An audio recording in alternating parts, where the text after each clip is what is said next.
We are back over here working on my dream mantle. That's what I'm calling it now. I've always dreamed of building one of these, and here we are. If you didn't catch the first two installments in this series, we got our marble hearth installed, our marble surround pieces with our cross-setted corner detail installed around the firebox. We got our molding picked out to wrap around that marble detail.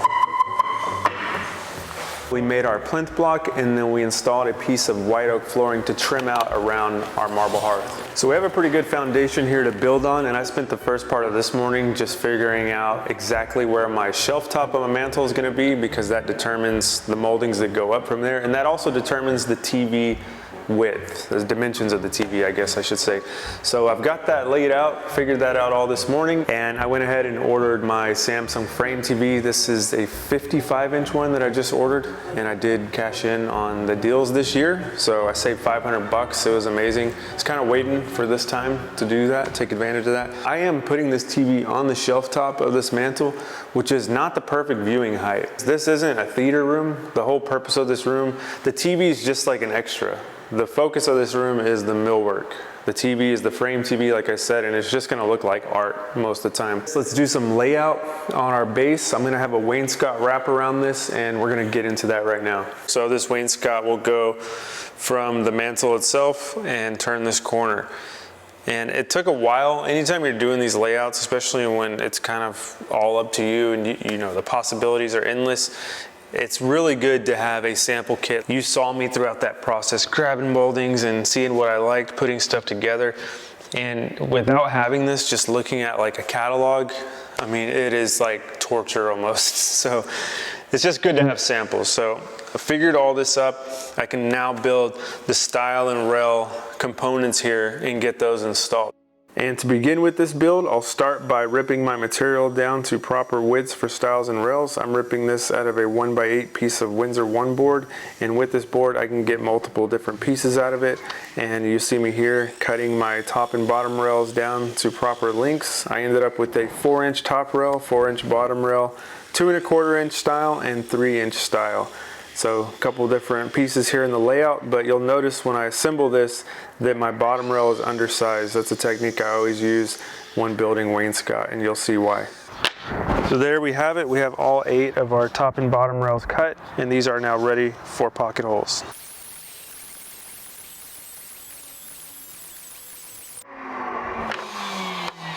So with that, we have all of our parts and pieces cut to size with pocket cuts in them, and they're ready to assemble. So we'll take them inside and do just that.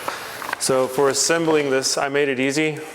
All I have to do is line up my top stile with my top rail. So it'll be like this. And of course, I'll have my bottom rail on here. So that's why I put pocket holes in these, because these are just gonna grab into those. And I'm stopped flush right here on the outside of my corner. So I'll get this assembled right here. I made myself a spacer block. That'll go in here, and then I can just put my bottom rail right up against that across all the panels here, so they'll all be the same.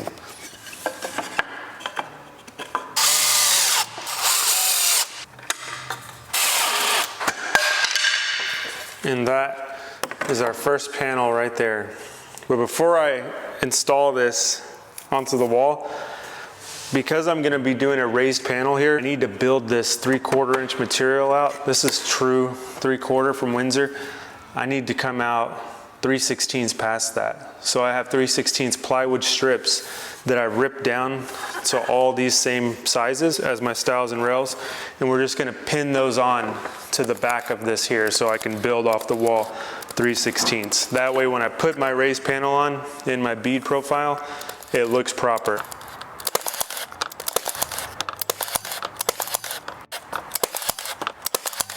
And those are little 1/2-inch pins, by the way. But there we go. We got our first little panel. So we'll put our panel in place, making sure we're right on our height line there. That looks good. And then I'm gonna attach this with trim head screws. I'm using these 2-inch small trim head screws, and these are for the purpose that I know myself and I might make a mistake on this. So if I do, it'll be a lot easier to remove screws than pry off the nails.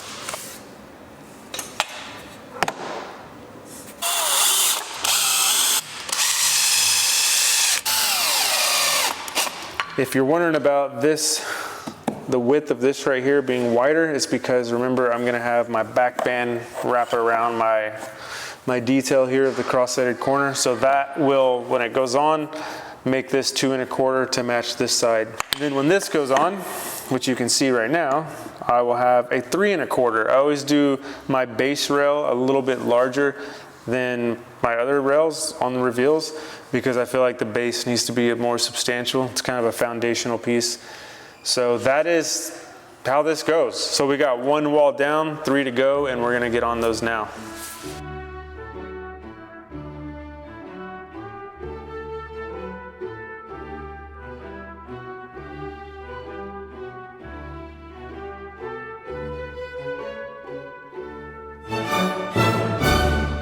So there we have it. We have our wainscot units screwed together and installed on the wall in their final place. And I gotta say, this is really taking shape now. And that's what's fun about these projects.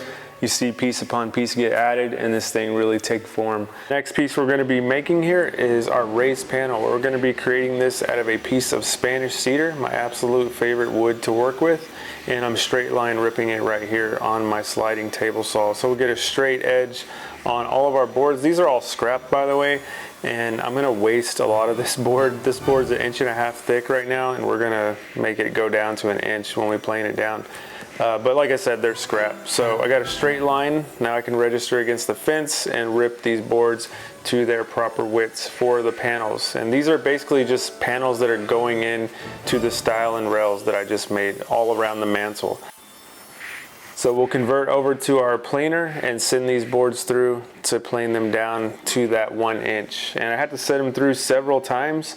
But again, these boards, although I feel bad about wasting that material, they were kind of just laying around the shop anyways. I wasn't gonna use them on anything. So, you know, I made use of them at least. So we're down to our 1 inch, and now we'll cross cut, just get a straight edge on all of our boards. I'm checking here for snipe, because I do get snipe in my planer and I'm cutting that snipe out. So I'm gonna get a straight edge on all of these boards, and then I'll register off my fence here and then get all my panel sizes cut to actual lengths. So I actually really love this sliding table saw, and it works good for a 2-car garage shop because you have all these functions you can do with it with this combination machine. And it's awesome, but I do wish I had bigger space. So we'll then take our boards that we just made to a raised panel bit on the router table, and we'll just hog out a raised panel in one pass on this Spanish cedar. Absolutely love Spanish cedar. It's my favorite wood. What other wood can you make this kind of cut with in one pass? I mean, I would not try that. It would just chunk it out of your hand and burn up the bit and whatnot.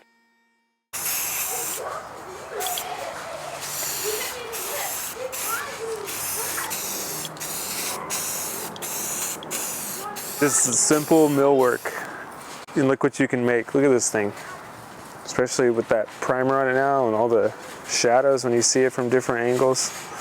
So we're gonna let these dry and we can make that bead.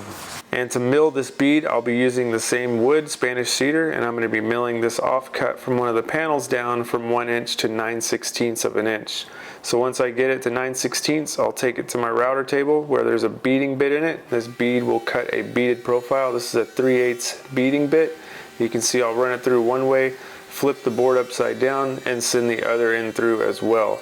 So once you send it through, you get this really awesome beaded profile, very popular in the millwork industry. So with that profile on both ends of the board, I'll send it through the table saw where I have it set up to cut 3/8 of an inch out. And then I get all my beaded profiles in this simple process. So it's just very repetitive, and I'll basically mill this board until there's nothing left of the board. And doing it this way, I am able to create every piece of molding for the beaded pieces that I'll need for these raised panels. So thankfully I was able to get it all out of this one board. And here's all of our beaded moldings that we just created.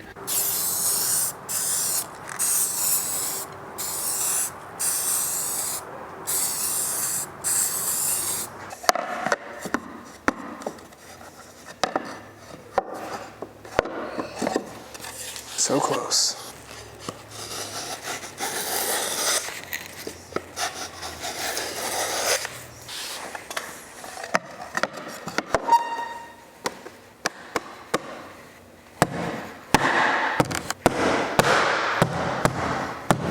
It just looks so cool. That deep cove cut, that deep swoop there, and when you see this bead detail go on, it is like, I keep saying this throughout this series, every piece that we add, like it just motivates you to keep building and building and building. So it's awesome. I can't wait to get the bead in there, and that's what we're gonna do. So this is seated all the way flush, and if I did my math right, you can see I've got these blocks right here. I'm gonna grab this block at 9/16 of an inch. These are just setup blocks. And if I put this in place against my panel, I should be flush on my face frame. And yes, I am on my stiles and rails. So I'll go around with this block and I'll check, making sure I'm flush. Then it lets me know I have this thing seated all the way back. So I'll go ahead and get all my other panels installed. These needed a little bit of shaving with the block plane as well, but they fit nice and snug. And then once I do that, I can then take measurements for beaded profile. So I'll get all my beaded profiles set up out here on the K-Pex with a stop block, and then cut all of those to their proper dimensions to wrap inside of the panels. So this one's pretty basic. I mean, you just take your dimensions inside the stiles and rails and get that cut list going and start chopping away. So I get a nice stack going and it's time to install. So I'm gonna take some glue and just make a little puddle right there. And then since we have our beads cut, we're gonna go ahead and install these, of course. But before I put these in, I am gonna shoot my raised panel here just with an 18 gauge brad nail in the corners. So we'll get this right there where the bead will hide it.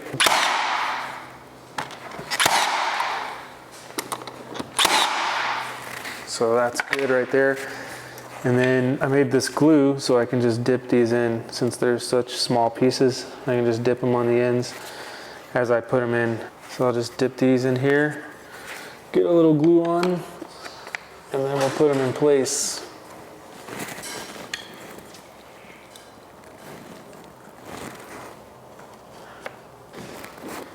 So I'm just gonna tap these with my mallet and make sure they're seated all the way against that panel.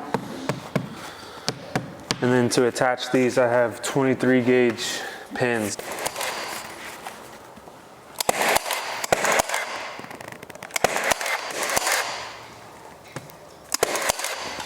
There's our first panel complete on this small wainscot wrap for this mantle build, and I could not be happier with what we've made here. And we've got simple profiles working together to create something, in my opinion, that's gorgeous. And these aren't anything custom. I mean, these are all stock router bits, bead and cove, but look what you can do with that.